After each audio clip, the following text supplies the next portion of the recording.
Hello, and welcome to this third lecture of this section of on parts identification and process design in this course on developing winning prototype. I am Arun Singhal, your management coach and mentor with 40 years of experience in people development.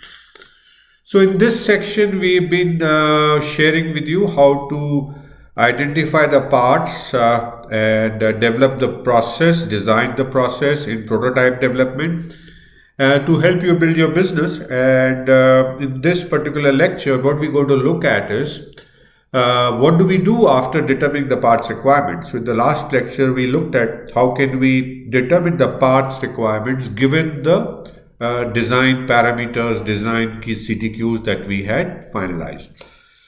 So how do you think what would you think we should do after determining parts requirement? And some of it is probably you can make some good guesses from the image, the graphics on your screen, right?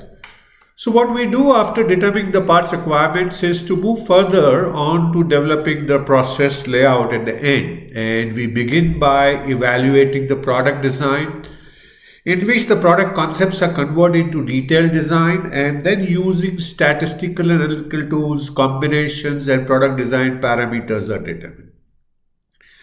This is followed by prototyping either through physical means or through simulation, where the product design is thoroughly tested, bugs are identified and eliminated.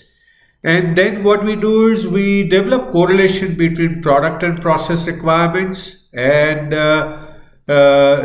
this phase focus on critical process elements, and finally the specifications of product are formed up, and at the last stage we develop a process layout. So that's the overall four-step process that we will follow after determining the parts requirements in our last lecture.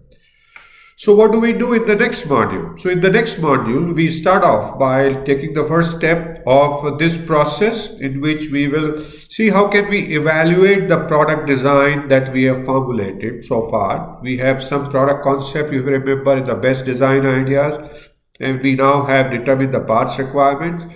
So taking these two inputs, we will look at each of those product designs and concepts, and looking at our product requirements and parts requirement, we will evaluate these using some statistical tools, right?